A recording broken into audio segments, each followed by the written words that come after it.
In this video, I want to talk about the number one thing that you should never do on a cold call as a real estate agent when you're reaching out to a property owner. And that is the following. You should never ask them directly if they want to buy or sell. The reason I'm saying that is every other real estate agent making cold calls to property owners is attempting to connect with people doing that exact same thing. People are used to that script. And that's why some of them, when you introduce yourself, they are going to immediately, before you even ask them if they want to buy or sell, they're going to say, you're going to say, hey, this is John Doe, real estate agent from XYZ company. And they're going to say, I'm not interested in buying or selling. Thanks. And then they hang up. Or they'll say, I'm not interested in buying or selling, but why are you calling? It's because they are so used to getting that question. Why are you interested in, are you interested in buying or selling? And there's a couple of reasons why not to do that. Number one, because they're used to it and they are just going to shut you down. Number two, you're going to sound like every other agent. Number three, you're going to sound transactional. And when you are making cold calls to property owners, if you're going to do this over the long term and you're going to build up, this is going to be one of the pillars or the only pillar of your real estate sales business, then you are going to want to be relational, not transactional. What I mean by that is you are going to want to talk to property owners with the intent of building relationships with people who seem open to building relationships, regardless of whether or not they have a real estate need. And you're going to be building relationships by offering value to them. I'm not saying that you have to make a concrete offer to them and say, hey, like, I'll give you your home's value or anything like that. But you have to be non-salesy, non-transactional. It's just, hey, my team and I do business here, or I do business in this area, or I live in this area, or I just sold a house in this area, or I'm about to list a house in this area. And I was just reaching out to the property owners around my sales activity, and I didn't know if there's anything in the world I can do for you. When you say it that way, they don't hear, hey, I'm selling a house and I want to know if you want to sell your house too. You're saying, I don't know if there's anything I can do for you. And it's a question, like, I didn't know if there's anything I can do for you. It begs them to answer, well, no, there's nothing you can do for me. Most people will say, well, no, you know what, I appreciate the offer, but I'm all set for now. And when they say for now, you can then kind of think, okay, well, are you looking to do something like in the next 3 to 5 years, or are you more than likely in your forever home? But the point is, you have to be relational. If you say, do you want to buy or sell? They're just going to say no, and they're going to assume that's what you're going to say anyway. So don't do that. You're going to sound like every other agent, and you're going to sound transactional, like you're just treating them like a number and not an actual person.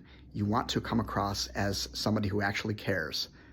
Now, you can, to further this and to increase the likelihood that you're going to get a positive response, you don't just turn a no into a, you don't just turn a no and just end the call. You want to build a relationship with them and say, okay, gotcha. I know you don't have any real estate need. Is there an agent you would work with if you were to do something? And if they say, yeah, I'm open to other agents. Okay, great. I would love to be a resource for you, even if I'm not your first choice. Is it okay to stay in touch? Yes. Good. What's a good email for you? And then you get their email, and then you stay in touch passively via email, and you might check out in with them every 3 to 6 months by phone, but for the most part, you let the email do the work. Hopefully the email that you're sending is automated, and hopefully it's something of value, and that you can do, using your CRM or customer relationship management database, whatever people want to call that. So I hope that helps as a start, but the thing you don't want to do is sound transactional. You also don't want to talk fast. Every salesperson that I have ever talked to for the first time, when they're calling me, they always sound like they're talking 100 miles an hour, like they actually don't want me to hear their name or the type of professional they are or the company that they're calling from, which you should also say on every call, because call transparency in this day and age is more important than ever before with all the robocalls. And people, when people just talk fast, I'm like, man, this is a fast talking person. I don't trust them, not because they're not trustworthy, but because they don't come off as trustworthy. So you want to be able to talk at a slow enough pace that someone who's picking up the phone when they're busy as heck managing their kids or managing something at work can hear you and listen to you and understand you. And if they ask you to repeat yourself, you say it slowly again. Also, another tip you want to do is when you're calling in, the first thing you're going to do is you're going to assume the name. You're going to assume, hi, my name is John Doe. Or no, you say, if you're calling somebody named, let's say Fred, you already have their name, you already have their address. They don't know you're calling. When they pick up the phone, you say, hi, Fred. And you do that because you want them to think, hey, maybe it's possible that I know this person. This is not being manipulative. This is just being assumptive. And don't make it any more than that. And some people will say, well, who's this? And then you tell them first and last name, type of professional, real estate agent from XYZ company, XYZ real estate brokerage or whatever. And then you say, how are you? And then they'll say, I'm good. How can I help you? Or I'm good. How are you? And if they say, I'm good. How are you? You say, I'm good. Thank you for asking. Hey, Fred, am I catching you at an okay time for literally just a minute or two? You do not want to ask them if it's a bad time, because it's always a bad time for a sales call. You do not want to ask if it's a good time, because it's never a good time for a sales call. You want to simply say, am I catching you at an okay time for just a minute or two? Number one, they will hear that you're respecting their time and that you're going to keep it brief.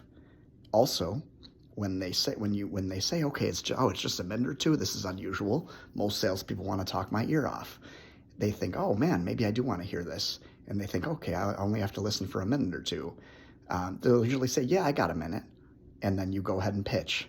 Or they'll say, well, no, I don't have time. And but what's this about? When they say that, you go ahead and pitch, because they're saying, what's this about? You don't just say real estate. You just go ahead and pitch. And if they say, you know what, I don't have time right now, and I'll say, okay, no problem. What's a better time to connect with you for literally just a minute or two? And I say it exactly that way so that they're reminded that all this is going to take is a minute or two. And usually they'll say, call me after 5 p.m. when I'm off work.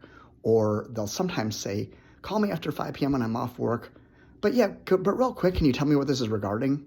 And they come back to that again. And you'll say, yeah, and you just go ahead and pitch. So my partner and or I just listed or sold a house around the corner, didn't know if there's anything in the world I can do for you real estate related. And then again, you just go ahead and pitch. But you're turning people off by being transactional.